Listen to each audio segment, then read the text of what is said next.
It's trash day, I'm putting you out, it's trash day. Putting you out, it's trash day. Putting you out of my mind. It's trash day, I'm putting you out, it's trash day. I'm putting you out, trash day. I'm putting you out of my mind. Now I'm gonna clean up, now I'm gonna clean up, now I'm gonna clean up the house. Taking all your garbage, taking all your garbage, taking all your garbage. And welcome back to another Can Crushers Wrestling Podcast Spotlight. I am your host, Mark the Mark Martinez, and I am super excited. I know, I always begin it, say it, guys, say, you're always super excited, Mark, but I am. I'm super excited to have my guest on that I met this past weekend in Cincinnati. Alright, it's Hamilton, Ohio, but it's easier for me to say Cincinnati because you guys at least can pinpoint where the hell I'm at. In Hamilton, Ohio, at Future Great Wrestling. Man, I love his matches. Check him out all over YouTube. And he's a Twitcher. He's a video gamer. I can't wait to get into that conversation as well. You can tell by the thumbnail that it is Crash Jaxon. My God, I've seen some of his stuff on, of course, YouTube, and he puts stuff on Instagram as well, and we'll get all those handles so you guys can follow Crash as well. So I've kind of been stalking him for a while, just like, alright, when do I pull the trigger? When the hell do I pull the trigger? Well, unbeknownst to me, he was at Future Great Wrestling that I was at this past weekend, and I went right up, I'm like, Crash, boom, we set this up.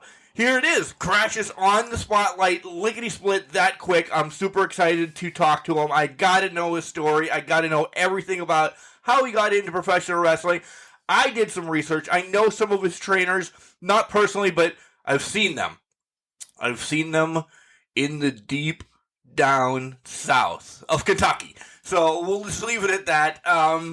Yeah, we'll get there. I know. There's a drinking game for all you guys. I always say we'll get there, and we will. But we have to tell you about Collar and Elbow first. Hats, hoodies, tees, sweatshirts, all the cool-ass shit that Al Snow and his cohorts have over at collarandelwrestling.com. We have a promo code. You guys should know it after about 3 years. It's Can Crushers. All one word. Capital C in Can, capital C in Crushers. It saves you 10%. Don't forget to head over to our website, which is, I don't know why I'm trying to do this all in one voice today. The coffee has set in. I'll just tell you that. It is set in. I'm kicking. I'm ready to go. But check out our merch as well at cancrusher69.wixsite.com/cancrushers. If you can't find it there, head over. It's linked to our Facebook, our Instagram, and our Twitter. Guys, you know I love doing these spotlights. Send me more. I'm like a little Ryback. Send me more. And you can do that at cancrusher69@gmail.com. Please rate, review, all that cool stuff on Apple, Spotify, Stitcher, iHeartRadio, all those cool places that you listen to your podcast. Leave us some messages. Damn it, call the number too and tell us, man, that Crash interview was really awesome, and we'll play it. We'll play it this coming Sunday if you leave me a freaking message on the voicemail that you guys have been begging for years. 814-299-6687, and you might hear yourself this coming Sunday, or tell me a story, or cut a promo on me. I don't care. Use the voicemail. Here comes Al Snow to tell you about Collar and Elbow, and then Cash. Told you, it's the coffee. Crash is waiting already to chat about wrestling. Wrestling. A love and a passion we all share. I've started a wrestling brand. The wrestling brand. A brand founded on the aspects of wrestling. Two entities working together to create a product that connect emotionally for people everywhere. Collar and Elbow is the brand. Passion and love for wrestling is the drive. I am Al Snow, and this is Collar and Elbow, the wrestling brand.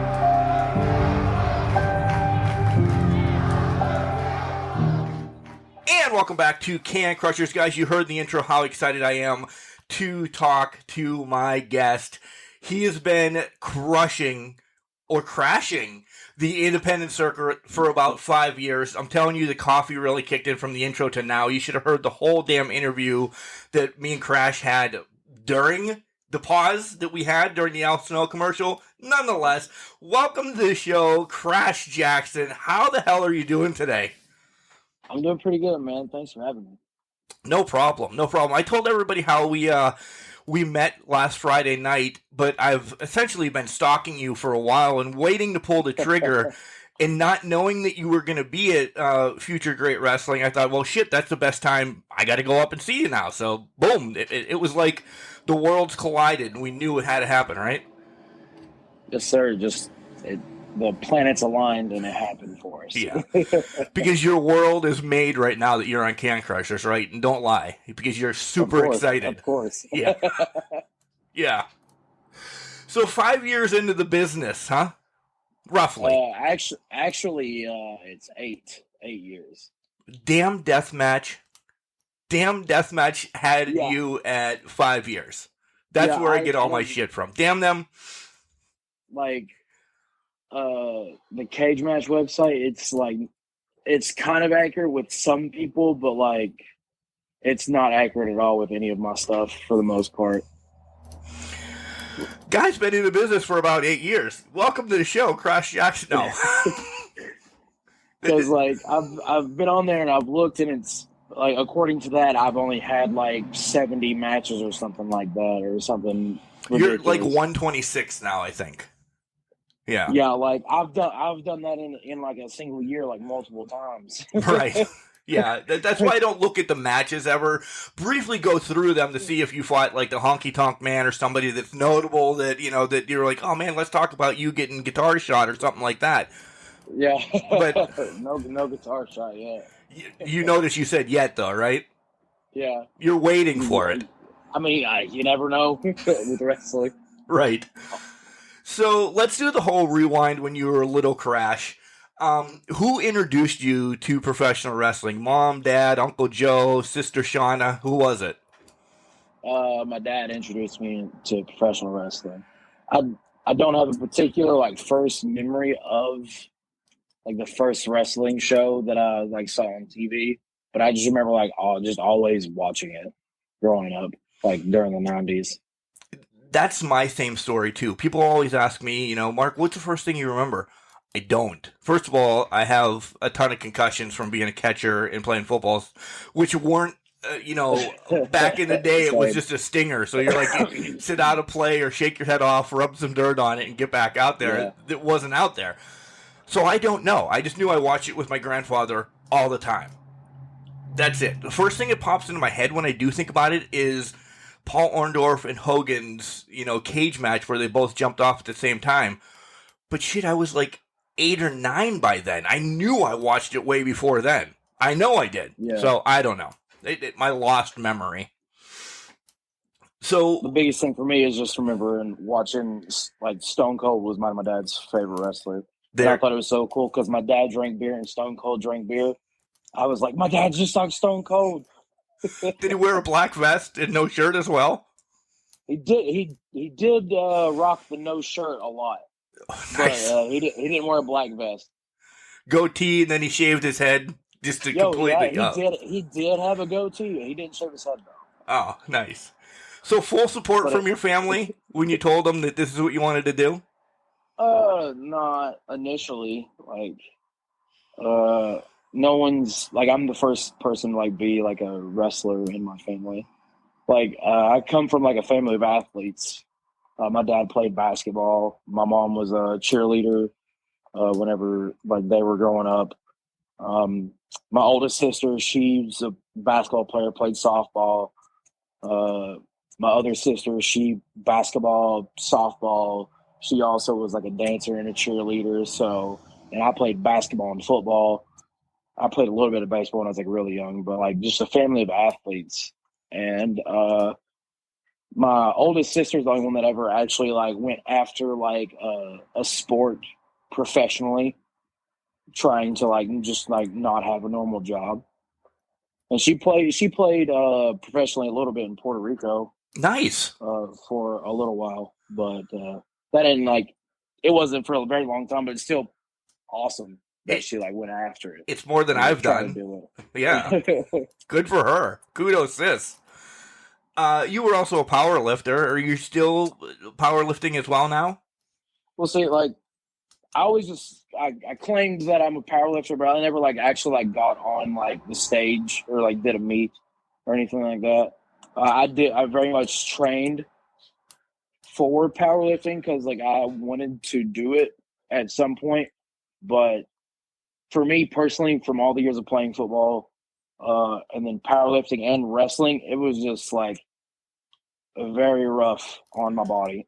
so lifting like that and then traveling and wrestling minimum 3 or 4 days a week, it's very detrimental to the body, to my joints and stuff. So I had to kind of stop weightlifting like that. I do more of a bodybuilder-esque type of athlete style of working out now. I like how you said that. That's almost saying well, when I get there, I'll do it, but maybe not all the time into it because I'm worried about cardio or something, right? Yeah, I definitely make sure I always get my lifts in and stuff like that because it's usually pretty high intensity. So that's a little bit of a kind of a cardio by itself. But then I'll try to at least do it 3 times a week of hitting the stair climber of just whatever time I'm feeling. I was going up to 35 minutes. Damn. But that was a slower, more controlled pace. Recently I just switched it up to doing not as long, 10 minutes or so, but at a faster rate to just kind of switch it up. Running up the stairs like a fireman now. Yeah. That's crazy. I speak this because I know everybody that listens to the podcast knows I'm a garbage man, so I understand how stairs work. We're on and off a garbage truck, and you're it's not the same thing. Oh, it's damn well the same thing because we're on and off that damn back end of that garbage truck, 1,000 times a day. So I get my stairs in. Yeah. For sure. So you brought up that Stone Cold was kind of your favorite because I love that you didn't pull any punches because your dad drank beer. Who else did you like growing up? Because I have some comparisons, and when we get to who you are, okay, don't tell me right off the bat because I always bring up 3 people to see how close I am to knowing who Crash Jaxon is. But who else did you, after Stone Cold, did you follow Gold Dust or anybody like that? And that's not one of my guesses, by the way. Okay, so I didn't start appreciating Gold Dust a lot more until after I became a wrestler. Thank you. He's definitely up there as one of my favorites to watch. Just everything about him is just always entertaining and fun to watch for me. But some of the other favorites, obviously The Rock. Everybody loved The Rock. Right. I really liked. It wasn't just WWE for me because me and my dad would always switch back and forth between WWE and WCW. Exactly. That was the golden era. Yeah. So I also I loved Sting, Goldberg. I really enjoyed Eddie Guerrero. I enjoyed Big Papa Pump. Wow. The Steiners. Let's see here. I really enjoyed Chris Benoit, his intensity and everything about him. Switching back over to WWE, I really liked Kane. I really enjoyed Kane. I don't know what it was. Whenever he first came out, that's gotta be Kane. He ripped the cell. He ripped the door off the cell. I was like, holy shit! Exactly. I was captivated by Kane from the get go. So yeah, that's a hell of a list. Kind of a list. That's a hell of a list of the upper echelon of everybody. We all would probably agree there wasn't one bad name on that list at all. So when did you decide that this was going to be your thing? Right after high school, right? I mean, because you're young yet. You really are. You're not a 44-year-old garbage man or anything like that. So you're a young, strapping young gentleman. When did you decide you were going all the way with this? So wrestling was like the first love, Yeah. So I always wanted to do it, but then I fell in love with football at a young age, and then whenever I started playing football, it's like where I'm from, there like the school and schools that I went to growing up and stuff, we didn't have a wrestling team, so I just kind of stuck with football. But I always told myself, I was like, if me like playing football doesn't like work out in the long run, like I always wanted to come back and try to be a professional wrestler. I didn't know how I was going to do it because like at that point in time, the only wrestling I ever saw was like WWE or WCW. So I didn't know like independent wrestling was a thing. Because like I would see videos on the internet of like backyard wrestling, and I was like, I don't want to do that. That shit's crazy. Because like they're like most of the time like doing like deathmatch stuff. So like I didn't want to do that. I was like, I want to do like what those guys are doing, like with the nice, super like over the top like jackets and pyro and the sweet video and the awesome music. Like that's what I wanted. Yeah, that was my dream as well. That was my dream as well.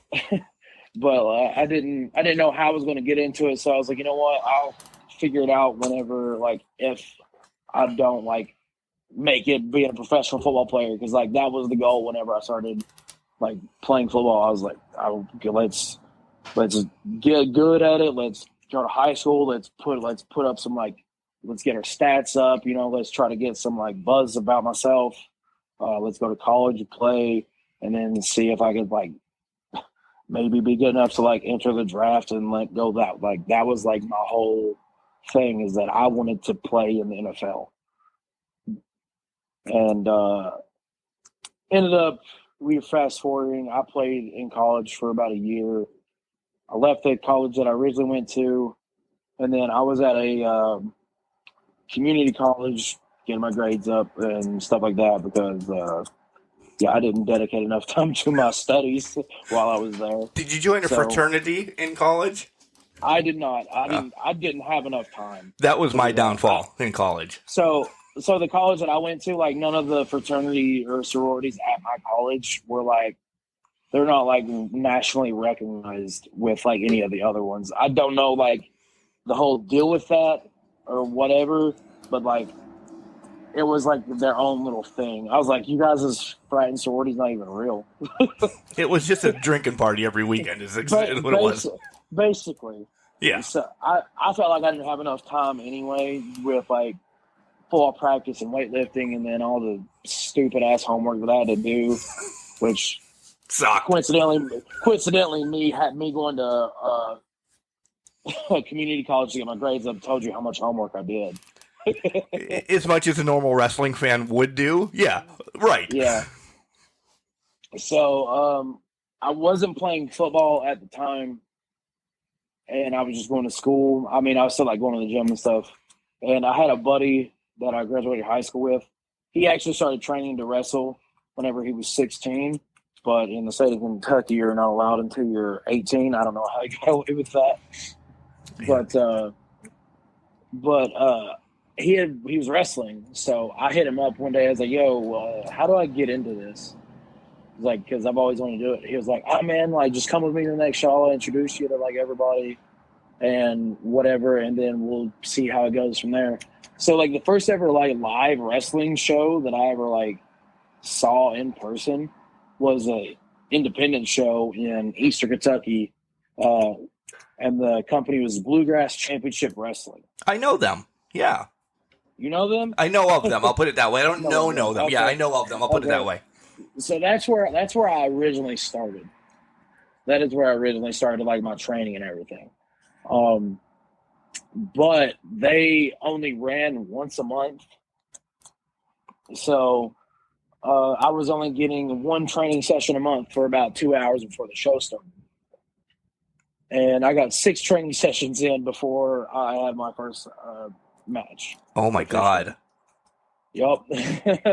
So essentially 12 hours of training and you're thrown into the ring. Yeah, and like they didn't like I wasn't even supposed to have wrestled that night, but there was a bunch of like people who canceled or didn't show up or something. And so like the locker room was very bare bones that night. Like there was me and my roommate, we had started training. So there was 2 of us. Like we were training, doing all that.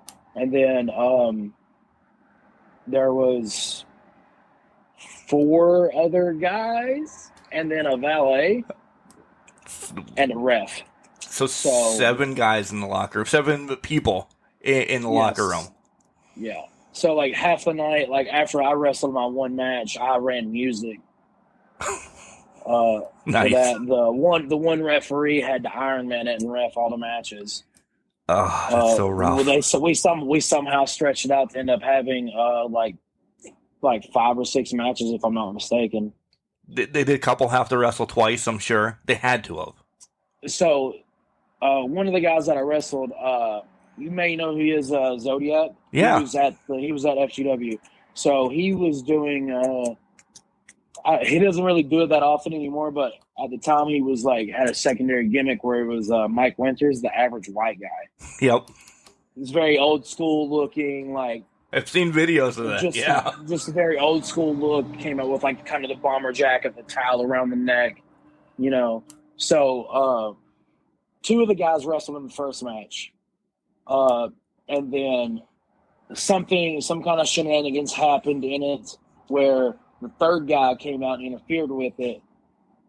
And then they're like, oh, well, we'll have this and this will be a triple threat like later tonight, blah, blah, blah. Very Memphis old school, like with the booking like that to try to extend it and get the most out of everybody that was there.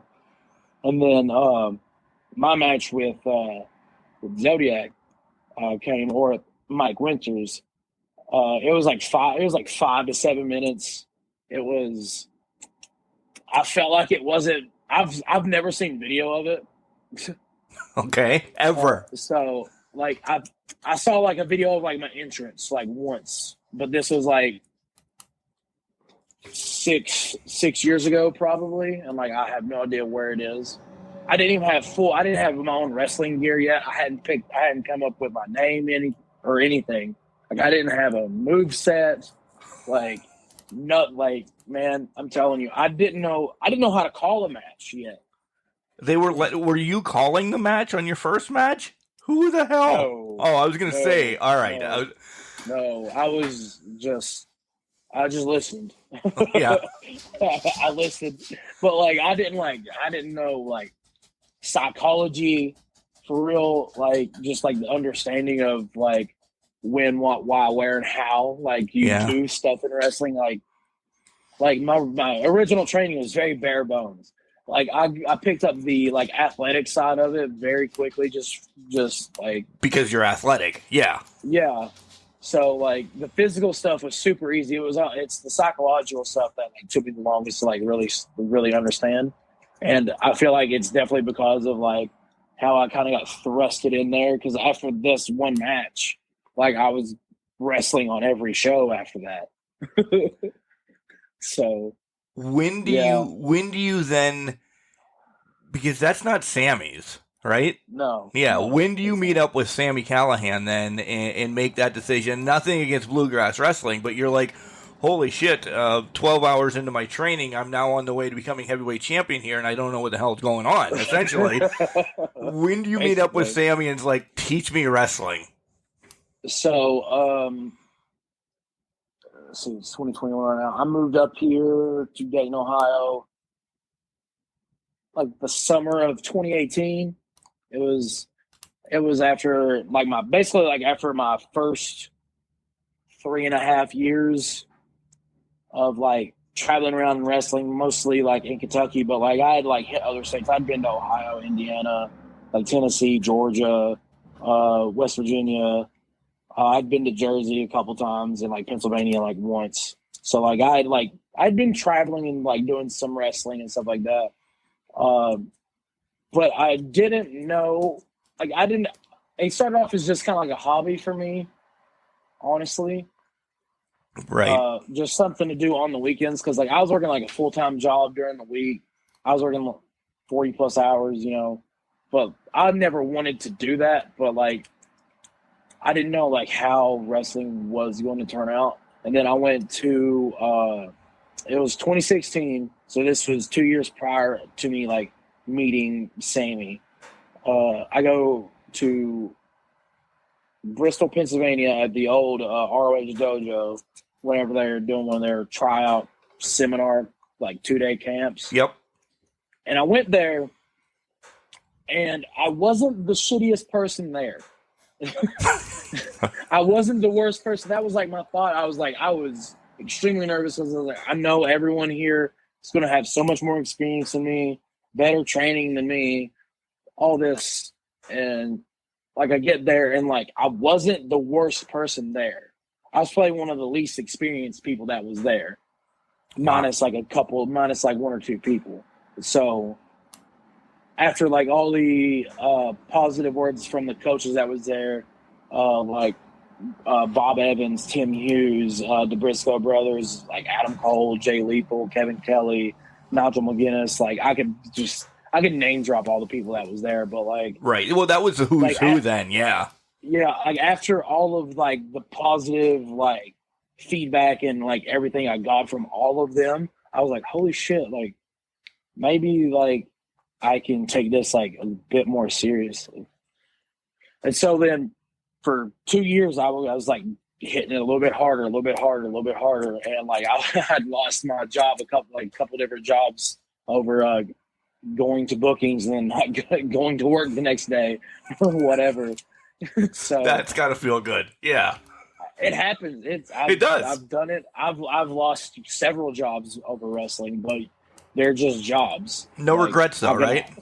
No regrets. I can always get another job, and so fast forward, I move up to Dayton and start going to the OI4K Academy.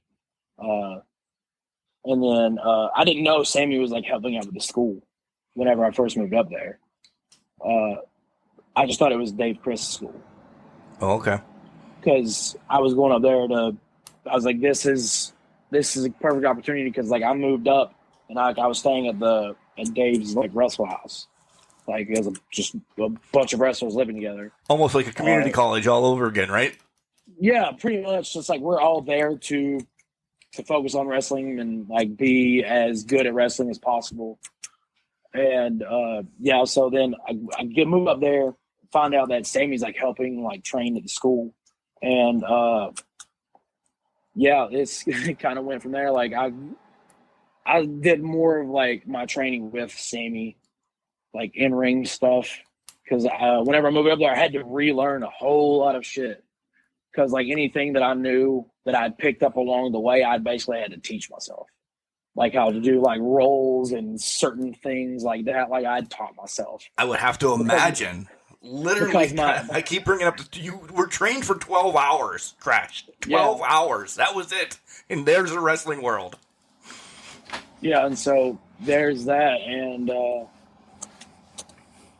had to relearn everything, and thankfully, I guess Sammy like saw something in me. I guess it reminded him a lot of him, like his younger self, whenever he first started training and stuff like that. So like he like spent a lot of time with me, like helping me out, like doing a lot of stuff, just kind of not even just like helping me, like teaching me things like in the ring, just conversations that we have and stuff like that, just to like learn, if that makes any sense. Because I'm the type of person, like you can show me how to do something in the ring and then like I'll figure it out. But like I learn more about wrestling from like having conversations than I do with like just getting in the ring and just doing a bunch of stuff. I bring this story up a lot, and it's pretty awesome to me.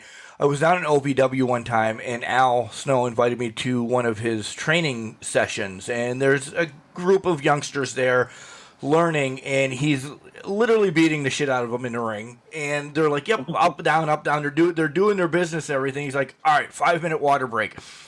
But in that water break, he's just regurgitating life lessons to them about the wrestling business, and my jaw just drops, because in that 5-minute water break that he gave them, they better have learned more than what they just got their ass beat, because he was telling them the whole, psychology of wrestling in that 5 minutes. It wasn't really, you were getting a break on your body, but he wasn't breaking, his training. So they got to sit down for 5 minutes and take a sip, and then boom, right back at it.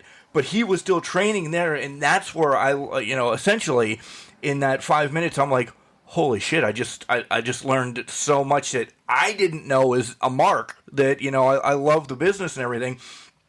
And I'm like, damn, these kids have better have listened, or they're going to be behind, the ass end of a caboose trying to catch up. Yeah. So I love that you actually said that about Sammy and Dave as well, that, the learning came both ways, in the ring and communication, because essentially that's half the battle, right? Learning the psychology of wrestling. Yeah, that's like the biggest thing, because anybody can like go out there and learn how to body slam somebody, but like if you don't really learn why and how and when and where, all of that is the biggest thing. And that's what I feel like that gets missed a lot, and that's nobody's fault, but at the same time, everyone needs to be held accountable for not fully teaching psychology, because I know a lot of people preach psychology, and they try to make it seem like it's this profound ancient, mysterious wizardry art thing, but really all it is, just make it make sense. Yes, that's all psychology is in professional wrestling. As long as it can make sense in the real world. Granted, there's always the 9/10 rule, where there's always that one exception, but 9 times out of 10, as long as it makes sense in the real world, it'll make sense in the wrestling ring. Exactly. It's that people easy. Overthink it and overcomplicate it. Yeah, you're right. Now the exception I was talking about is Undertaker shooting lightning bolts out of his hands, but that's real. Crash. That's real. There's the 9/10. No, that's more real than a body slam. Come on now. Don't ruin my childhood. So I wanted to say one thing about who we find out who crashes, and I'll get to my part.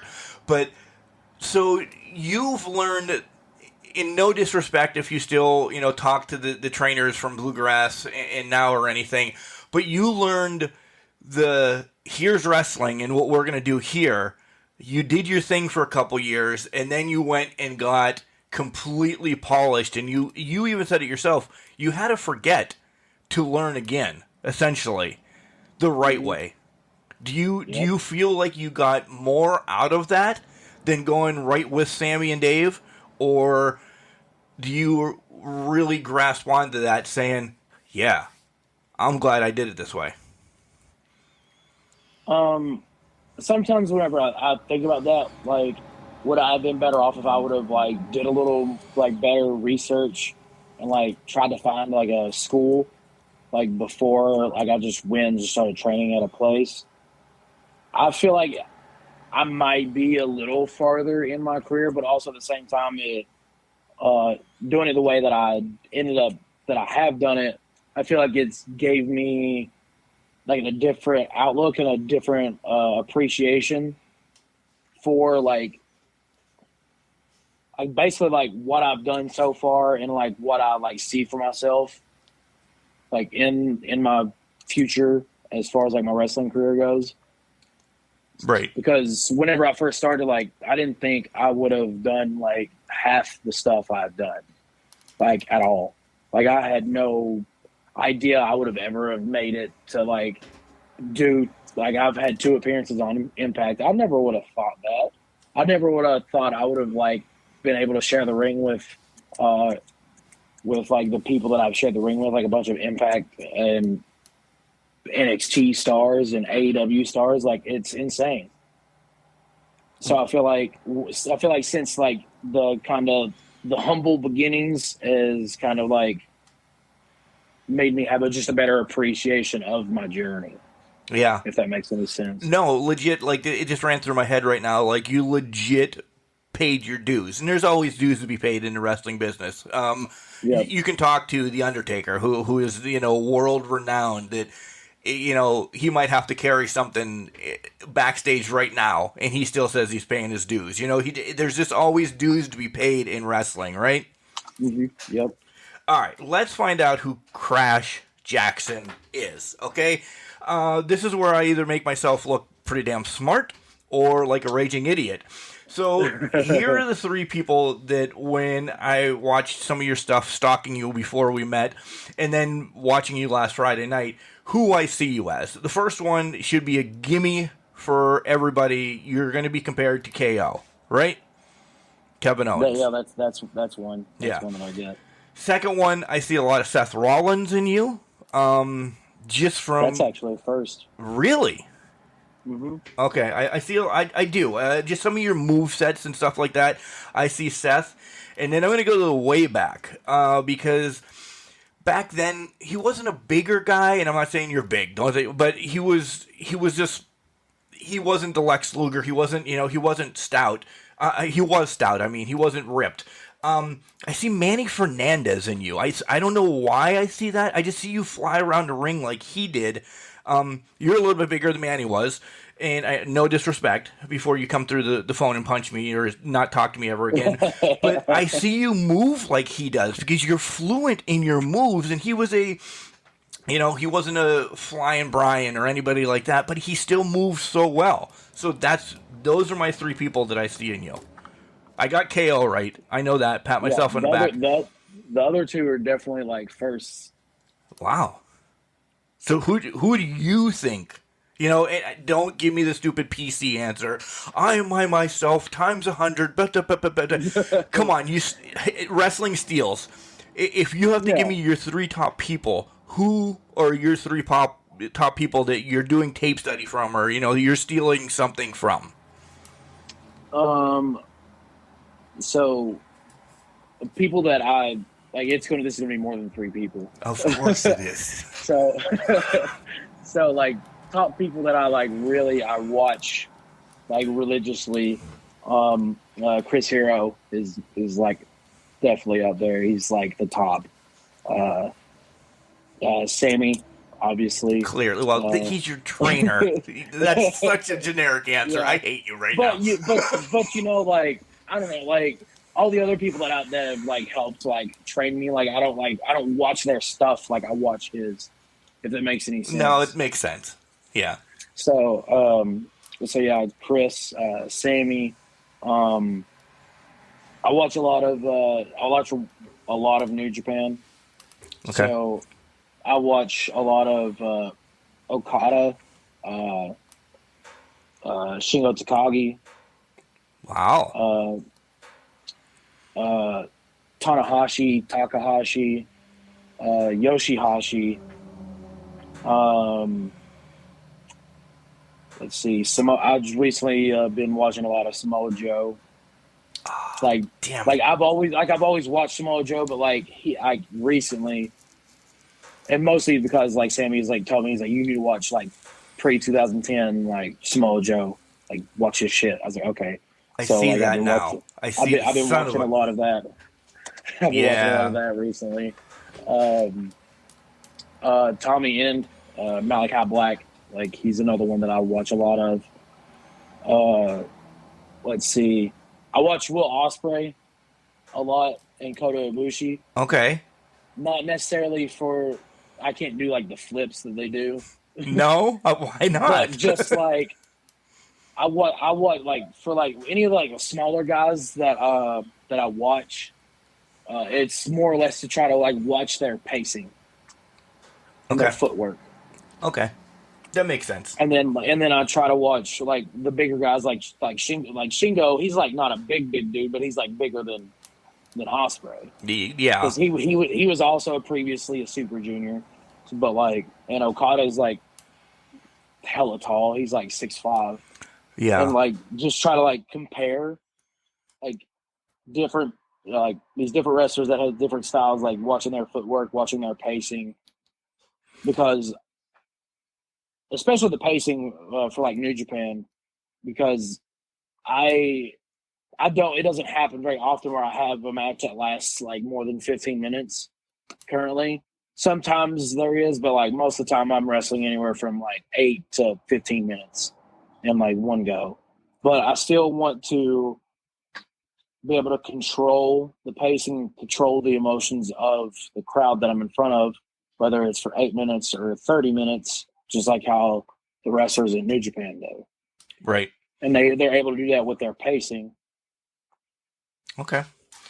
All right. Let's makes any sense. No, it makes perfect sense. It makes perfect sense. I should have pulled up New Japan more, but all right, we got it. And the Samoa Joe one actually pisses me off because now that I'm sitting right, I'm like, oh, I'm an idiot. Let's take a breather from wrestling because you're also a huge Twitch YouTuber, aren't you? You love your video games. Yeah, I do. What are you playing right now, and how often do you Twitch and stuff like that? I'll probably never play against you. I want to start a Twitch, but mine are all sports games or hunting games or something like that. I can't get into like Call of Duty. People will watch it, man. I know that because I did that for the longest time to see if I wanted to buy the stupid hunting game, which isn't stupid, by the way.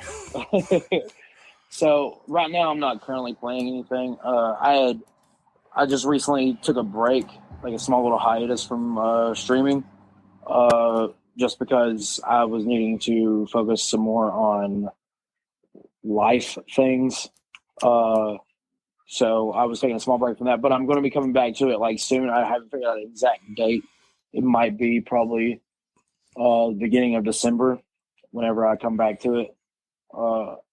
But there for a while, I was like, I most of the time play like single player games whenever I do play games. Like I'm a huge Final Fantasy geek. Okay. I love the Final Fantasy series. I've not played every single one of them yet because a majority of them came out whenever I was super young. Super young. Well, let's put it as super young. So like I've played a handful of them, but I plan on playing more. Obviously, like I love like playing sports games like Madden. Yes. Madden, I love Madden. Even though every year I complain about like, oh, it's the same game. I still play it. I still buy it. I didn't buy Madden this year. This is the first year in probably 30 freaking years of Madden. I'm like, no, I am not. I don't know. I got on my high horse and I did not buy it this year. And I'm not gonna. I know. But you know what? I'm jonesing every once in a while. You know, I'm in a PlayStation store. I'm like, nope, don't do it. It's on sale. Yeah, $5 off. I could do it. And the wife comes walking around the corner. I thought you weren't getting that this year. I'm still holding out for the freaking PlayStation 5 that nobody can find. And well, in my neck of the woods, we might get it in 2025. So yeah, we'll just hold on to that pipe dream. I don't have one. I don't have a console anymore because I wasn't playing my PS4, and for whatever reason, my PlayStation account got banned. So I was like, well, "Fuck you, PlayStation."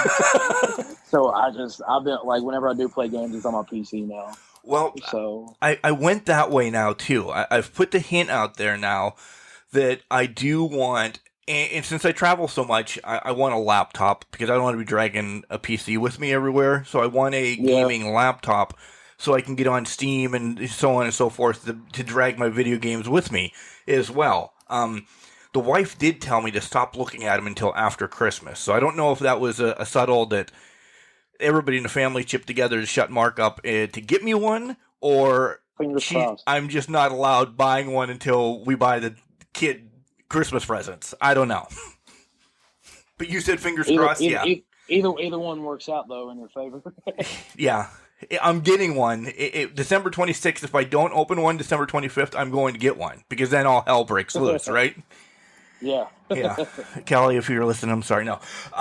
So besides, video games and stuff, what else? And I know rigorous of like gym stuff and everything, but if you ever take a day off of all like wrestling and video games, what do you do? Do you just like go for a walk, chill out, jam out the music, watch true crimes? I don't know. It's usually filled with eating food that I shouldn't be eating. Okay. A whole lot of Netflix and sleeping too much.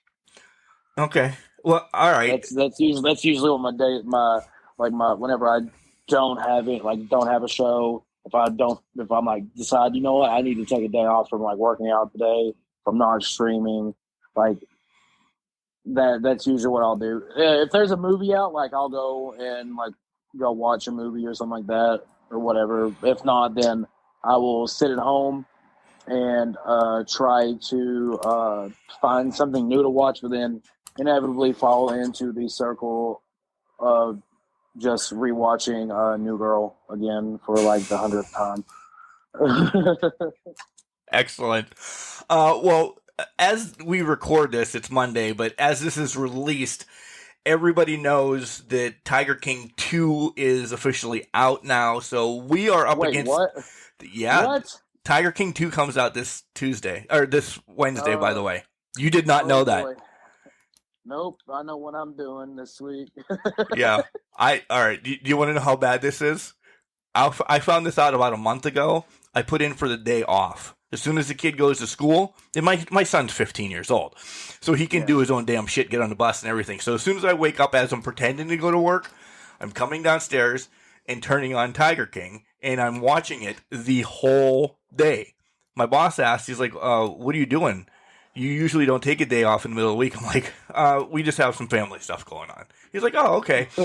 The announcement is, and my wife just lucked out that she is also off because she's got to work Saturday for somebody. So we are not doing anything. We're just going to tie the dogs up outside. Here you go. Live your happy life. We're watching Tiger King Part 2 the whole day Wednesday. That sounds like a great day. Right? Honestly. I want to get some Hostess ding-dongs, maybe a case of beer or something, and just sit and watch Tiger King 2. That's what I did with I watched the whole first season of Tiger King in one day. I did too. It first came out. It was fantastic. I did too. I freaking loved it. I'm glad that you didn't know about this and you now know. So your podcast, when it is released, as you are listening to it, fans, Tiger King 2 is out. Please listen to the rest of the podcast and then go start Tiger King. But yeah, that's what we're against this week. Crash Jaxon against Tiger King. I feel like Tiger King might win this one. I'm sorry. I'm not re-listening to the podcast on Wednesday, so maybe I can get your family to boost up the numbers comparative to Tiger King. But if you're going to have everybody watching Tiger King with you. It's always out there. Maybe. All right. Back to some serious questions now. The harder hitting ones. If you could change one stigmatism in wrestling, because come on, there's a lot out there, and you have your own thoughts, I have my own thoughts, but what's one that really goats you that you could like, we need to change this in wrestling because wrestling's for everybody. Yeah, see, I don't give you this shit up when I meet you because then we bring the real questions. So whenever, like you said, you said that wrestling is for everybody. I agree with that, but I also disagree with it. Now, hear me out. It's like your platform. Watching wrestling, yes, and like finding like your niche in wrestling, like finding the type of wrestling matches you like to watch. I feel like that's for everybody, but I don't feel like being in wrestling is for everybody. I'd agree 150,000% on that. Because I see it too much. Like, and I'm fucking nobody, but I feel like I look the part of being a wrestler. And I feel like there are too many people that like don't look like wrestler, like they don't stick out in a crowd, if that makes any sense. You brought it up earlier. It's the whole backyard thing for me. If we're gonna wave that same flag, it's the whole backyard thing for me. They get their own platform and they think they can do whatever they want. We used to do the same thing outside my house, and we got my ass beat from my father more so than anything else. Stop trying to do something that you're not. And I always say, you need to go to a better school. You need to train this. This is the reason why kids are dying, because idiots. So yes, I agree. If you understand, we're on the same level. Yeah, like it's like my thing's not even like the backyard or stuff, because like I feel like that's kind of slowly going away. Good. Like it's like, from what I've noticed, it's not near as prevalent as what it used to be. But I just feel like sometimes like some trainers will like end up just like taking someone's money to get trained, and then they teach them, but then like they might learn how to do the stuff, but like whenever like it gets hard, like then, oh my God, there's something wrong with like the situation. Like it's not the person that just can't deal with it, if that makes any sense. No, it makes perfect sense. I know where you're going with that. Yep. I'm glad you were open about that. Some people, pussyfoot around a real answer, and that's probably one of the realest answers I've ever heard from somebody. I like that. What do you define as a good to great match? And what do you mean? Like in what aspect? Just kind of like overall, yourself. When you walk out, and I don't care about the crowd or anything like that. What your moveset, your storytelling. What needs to be there for you to say I had a good match tonight? Honestly, I don't even think, for me, like it's not even like what I need to like have in the match for it to be a good one. Basically, like as long as I can feel proud of the story that I've told, and if I get the reactions that I expected to get from like the moments and the other things like that I had like kind of figured out in my head and that was called, like if they go as planned, and if not better, then I feel like that's a good or great match. Like it's not necessarily like, oh, which of my suplexes that I got to hit, like, because as long as you place them right and you have like the right body language and the right like intensity about you, like any I could throw in any move and it looks great and get the same reaction. It's just, am I proud of what I'm doing? Is the moments that I'm trying to create in that match, as those moments getting over with the fans? Like, are they understanding? Are they able to follow the story that I'm putting out there for them? That last little bit, if I can clip that and make you listen to it again, it's the story. I want a story in every match. It could be from main event down to the opening match to the as they used to call it, the popcorn match or whatever. If there's a story in every match, you're hooked, right? That's the simplicity of it. And you may not, like, the fans may not even realize exactly what the story is. Right. But if they're hooked and they're watching and they're reacting to what's going on, then as long as you're like delivering what it is, they may not realize it, but if you know what it is and they're reacting and doing everything that you expected them to, and if they're reacting better, then you did a great job. Yeah. But if they're not reacting the way that you wanted, either like it's something that you or the people in the match have done that caused that disconnect. Because Chris Hero said it best: there's no such thing as a bad crowd. The bad crowd is the crowd that's not there, is the people that aren't there that didn't buy a ticket. That's the bad crowd. The COVID crowd. Yes.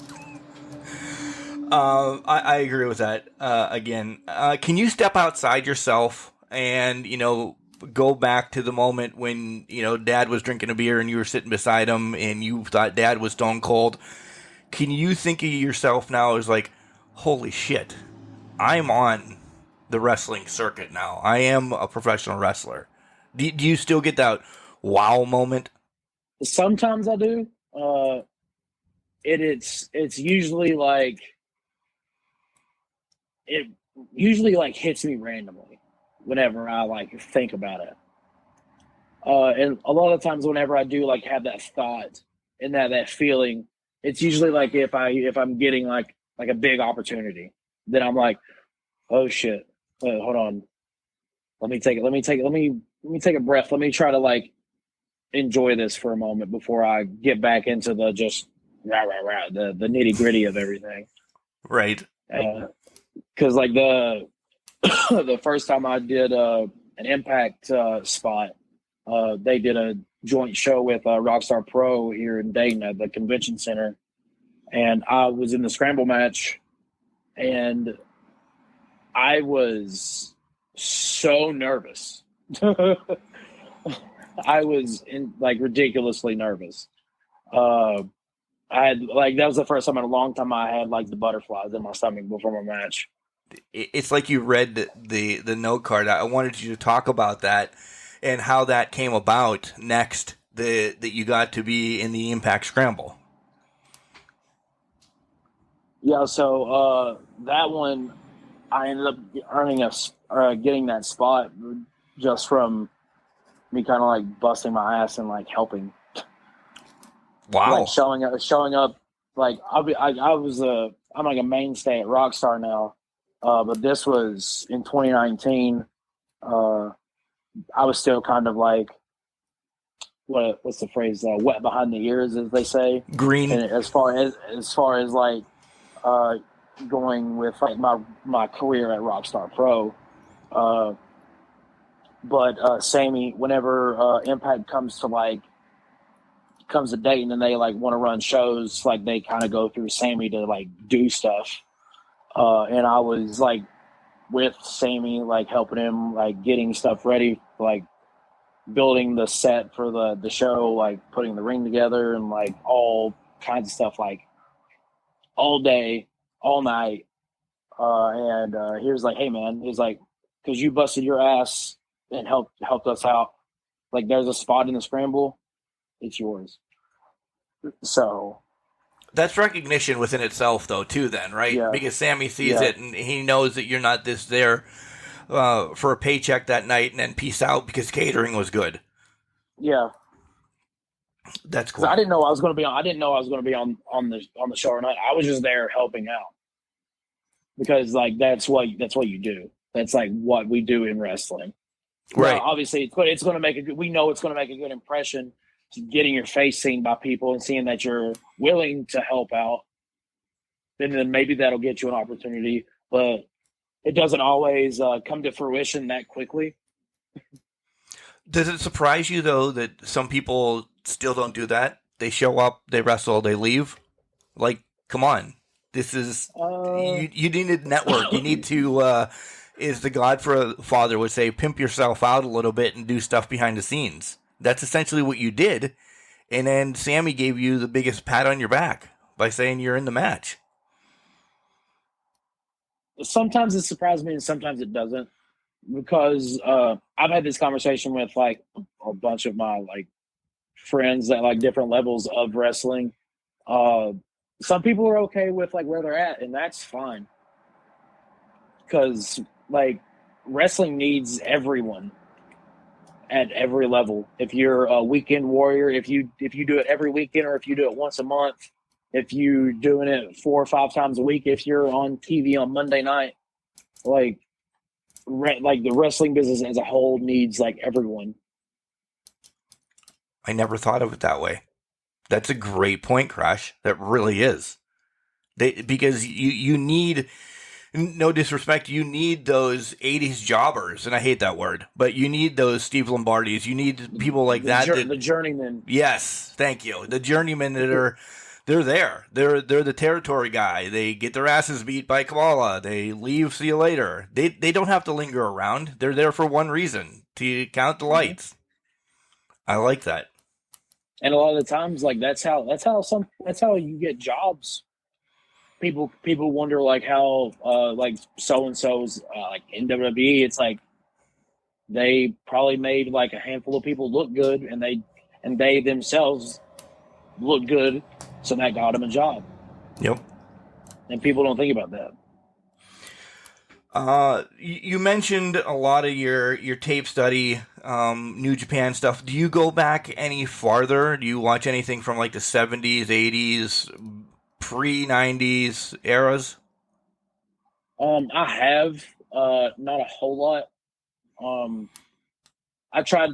So whenever I do like my tape study, like I try to watch like older stuff, but then I also want to watch new stuff as well, just so that, because everyone knows like old is new. Everybody knows that now. Right. So like I don't want to go and watch something old and think, oh, I've not seen anybody like go do this or anything like that, and me try to adopt it into my own, and then I go to a show this weekend and then like I see it like 3 times, Yeah, you know what I'm saying. There's, so like there's shows you go to. Old.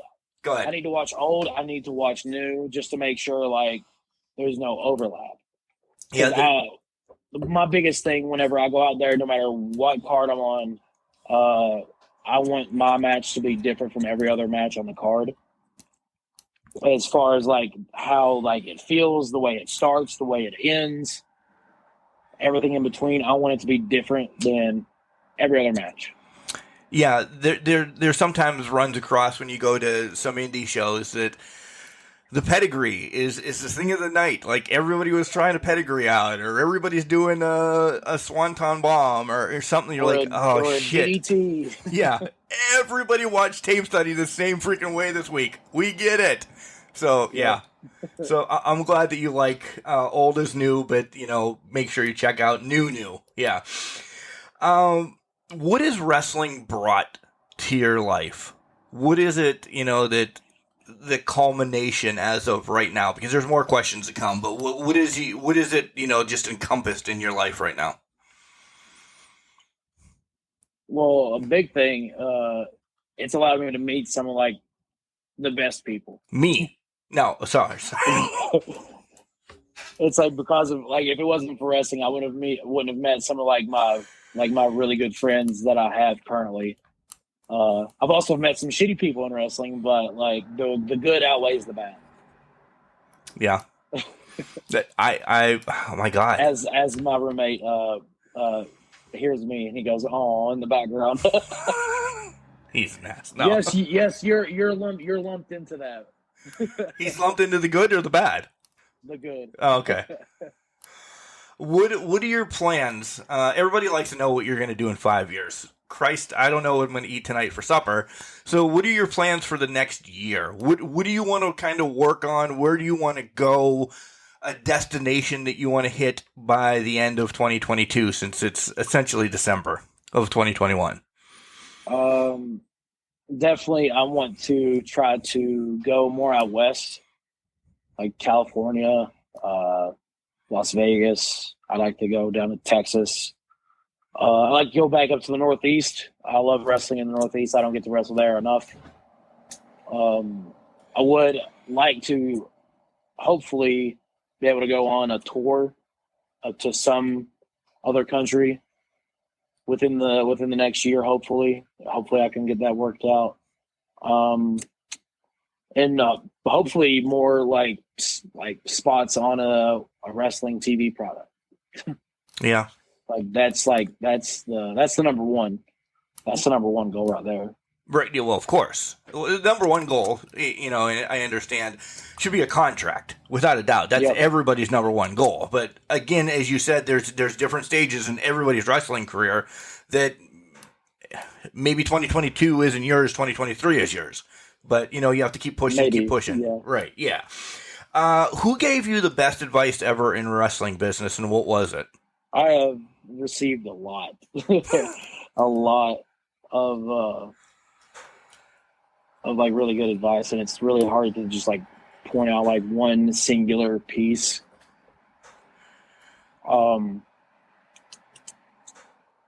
But I will say probably the best, like one of the best pieces is like to like not get caught up in the destination and really focus on like really enjoy your time on the journey.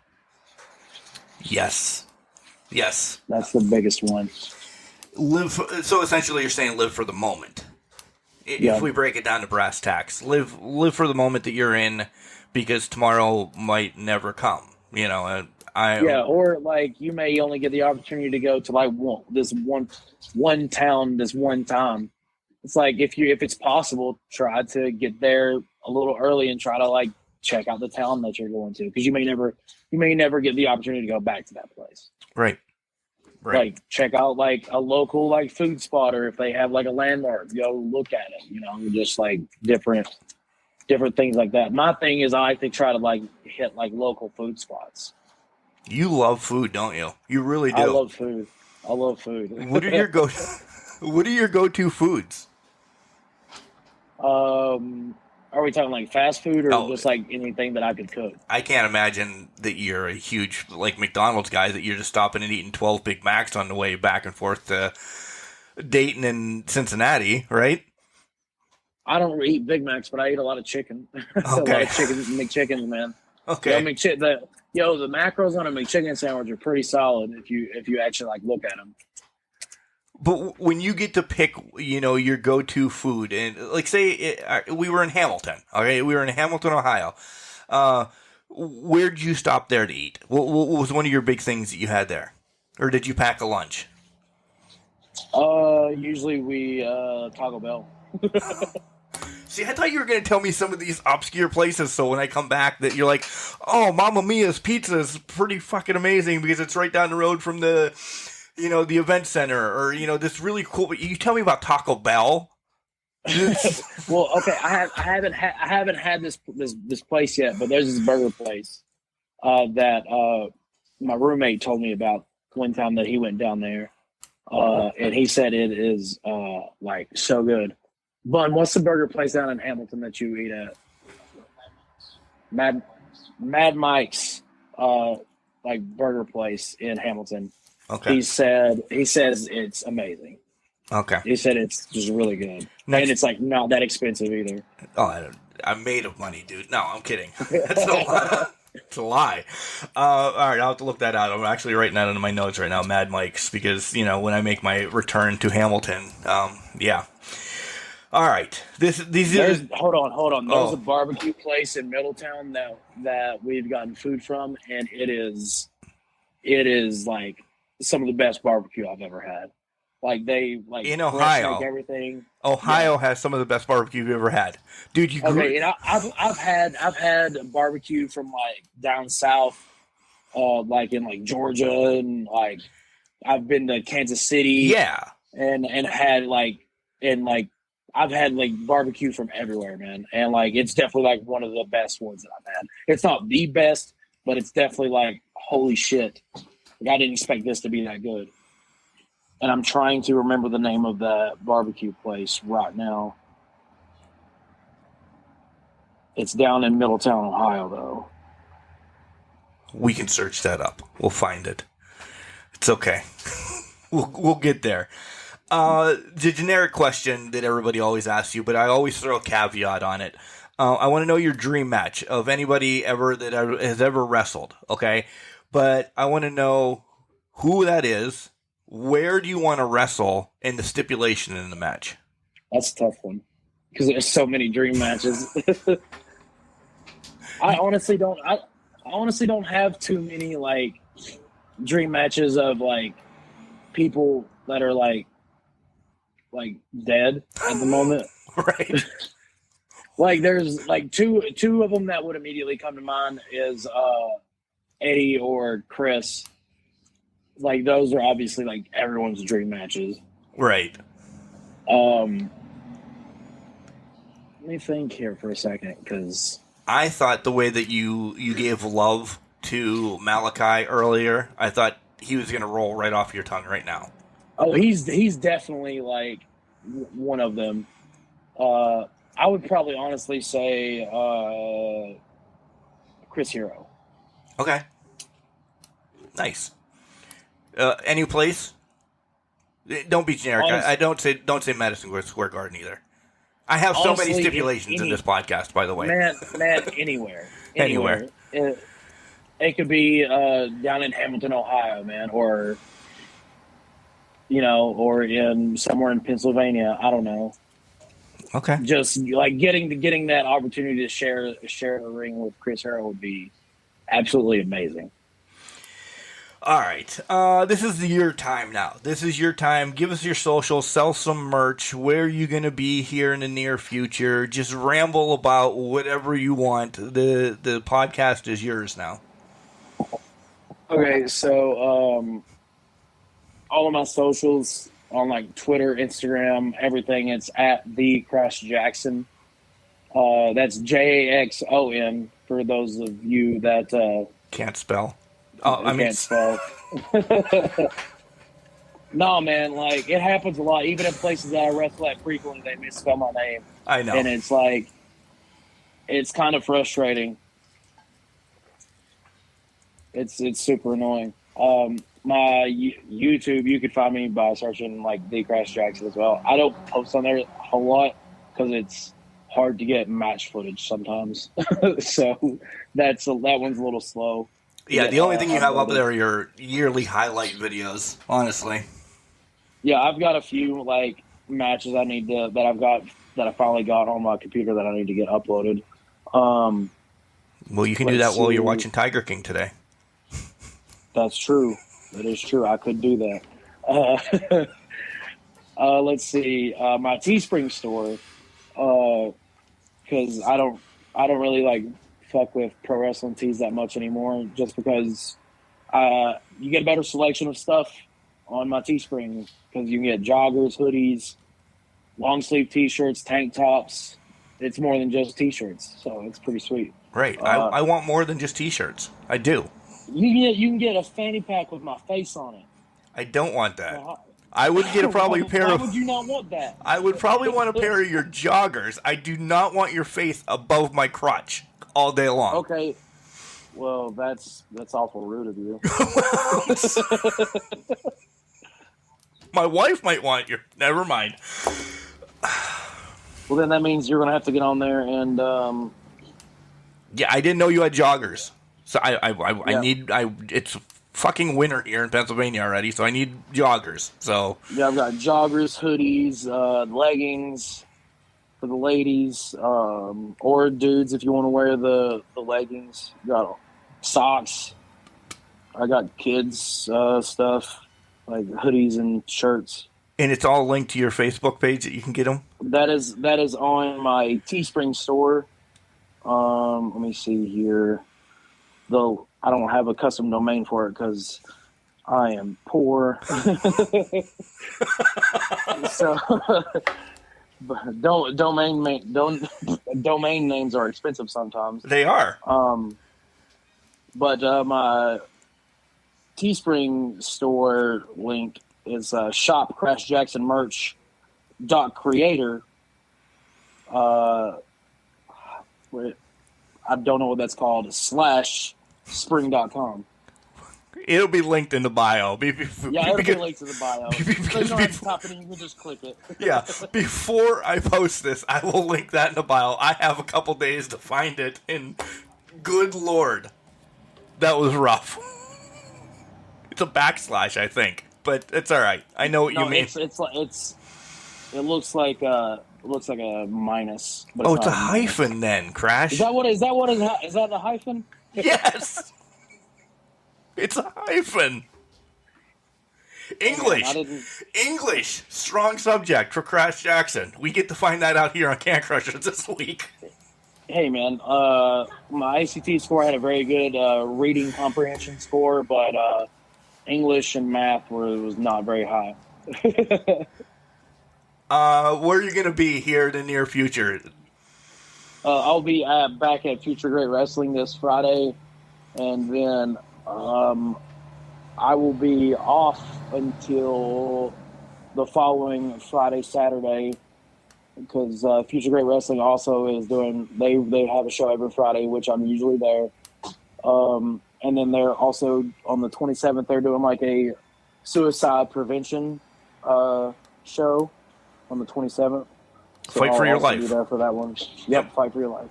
Yep, that was going to be a big topic on Sunday's show to promote that, because there's a special guest that's actually going to be there too, right? Lou Bates is going to be there. Yep, she's going to be there. And I think, after that, like the rest of my year is kind of light because like wrestling shows tend to kind of dwindle down a little bit near the holidays, which is expected. So right, everybody's got a life, and you're all right with that, right? It's been a rough year. No, I am not. I am not okay with it because this year now will be the first year that I've not wrestled on Thanksgiving in like 4 years. We got a couple weeks. Maybe I can pull a promotion together and have you come to Ridgeway, Pennsylvania. 6.5 hours away. It's on a Thursday. We'll see. We can have a turkey brawl between, you and Schwartzy or somebody like that. I'd be okay with that. Right? It would fit both of you perfectly. Crash, I had a blast today. Thank you for joining us here on Can Crushers. And hopefully everybody's listening to this and not watching Tiger King today. But I feel like we plugged Tiger King more than we plugged Can Crushers today. Well, that's because they know they have to come to Can Crushers to find this. Right.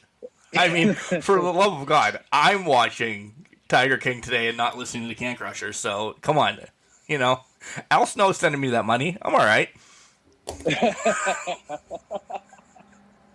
He's probably watching Tiger King today, too. Probably. Thanks, buddy. I'll see you real soon. I actually want to plan to get out there for the Fight for Your Life one because that means a lot to me. So that could be another trip here in the near future. It's only 2 weeks away, so maybe I can bring some of my cohorts too and get into a fight with a couple people in the front row that hated that I love the crown. That I love the crown. That would be sweet, man. There's always a path for my interviews, but this one seems to get off kilter every once in a while, and it kind of did because I spent a couple minutes after the interview talking with Crash, and he said it perfectly. He just reacts instead of thinks about what he's going to say, and that's essentially. I have a notes. I have a notes, Mark. Yeah, come on. I have notes written that I want to ask these guys or girls or groups or whatever to talk about wrestling, and I glance over to them every once in a while, but sometimes they just run amok and just run through questions, answering them willy-nilly as they go. Crash did the interview for me. It was great. The whole first half of the interview was boom. I'm just checking shit off. Crash is going to town. Good. Keep going, buddy. Keep going. Tell me that story. Yep, there's another great story. I had fun. I had fun with it. You heard how passionate he is about the professional wrestling business. Like I said, we talked a little bit afterwards. I'm making the trip back out to Hamilton, Ohio for that Fight for Your Life show that's going to have Leva Bates on it. Suicide prevention, it's a lot. If you follow the other podcasts that I do with my wife, the Martinez Lounge, you've heard some major mental health stories from me, from my wife. We brought in some other ones as well. So, yeah, go listen to that.